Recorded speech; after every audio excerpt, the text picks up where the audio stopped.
I am joined at this hour by senior journalists Prakash Vakankar and Rakesh Rao. Prakash, to you first. Virat Kohli finally winning the toss on his birthday.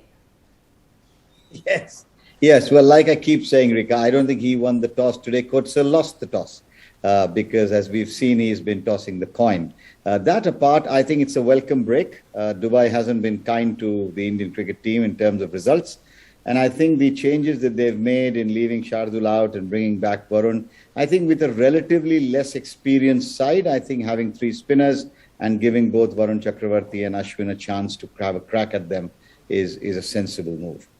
Rakesh, going in with three spinners on the Dubai deck, would you say this is the winning combination that India is looking to settle on now?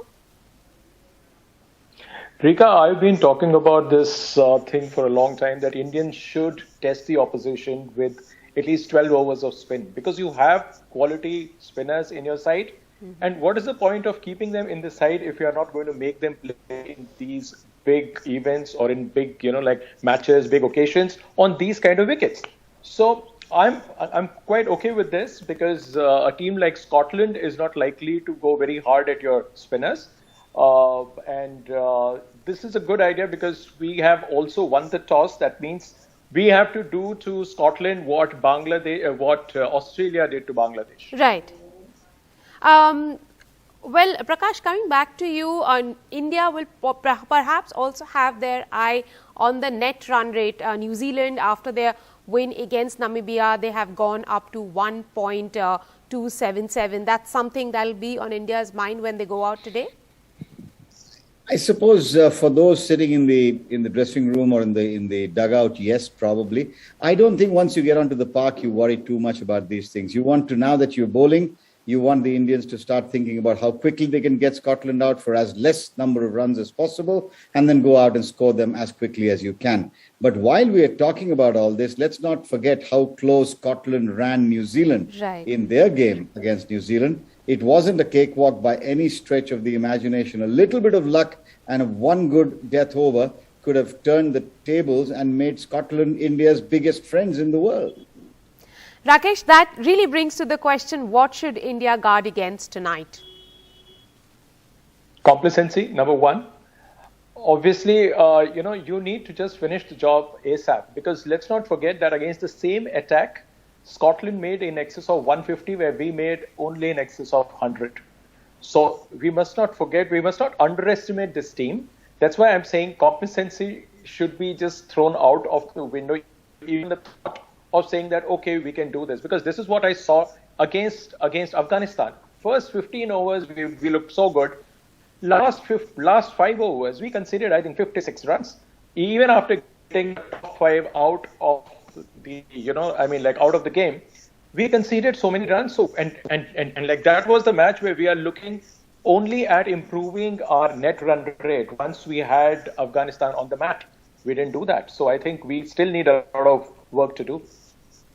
Prakash, I'm just tempted to ask you this question. Tonight would be an opportunity for some of the Scottish guys to, get at least get the eyeballs of the IPL teams, the new IPL teams, and maybe garner some IPL contracts looking ahead?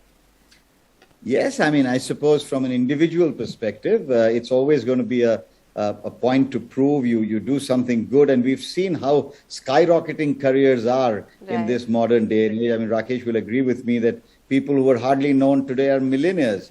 And there's a joke going around that there should be a lot of homes around the world which are called IPL Southern, i.e.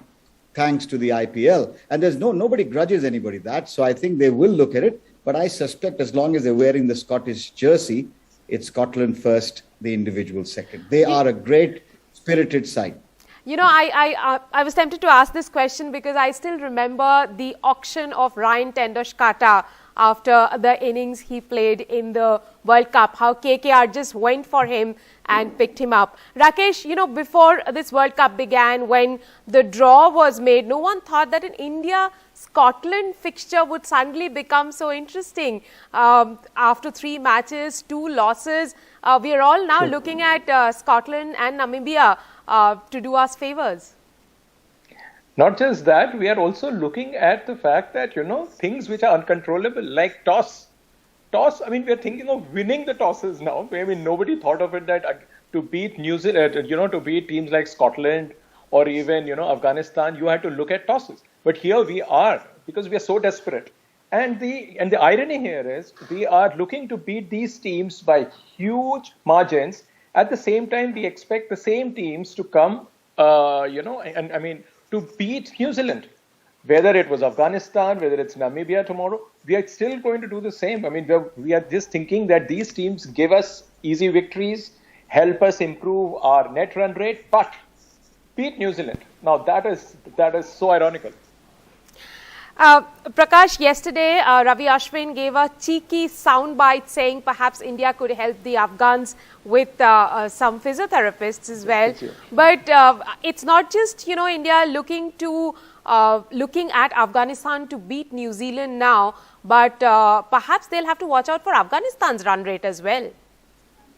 Well, of course they will. But like I said, Rika, this is all great things for us to talk about on programs like this. The guys going out and playing in the middle, I think, are going to be focused on doing their job. And I think, like Ashwin said, or I read somewhere quoting him, I hope it's true, that, look, India have 2 games, including the one today. They want to go off on a high. And if something else happens that works for them and they do get further in the tournament, so be it. I think no one's missing the reality here. It is a very, very, very long shot that India will make the semi-finals for some of the reasons that Rakesh talked about and others have mentioned. So I don't personally anticipate India going beyond the 2 league phase games that we have. But can we actually do justice to the very obvious talent that this side has? They seem to have put up a great show against Afghanistan. They'll have to repeat it 2 more times and then leave it to the gods to figure out what they have in mind. Right. Lots of hopes are pinned on Team India. We'll have to wait and see what happens at the end of the group stage. Thank you very much, gentlemen, for joining me on the broadcast this evening. Now,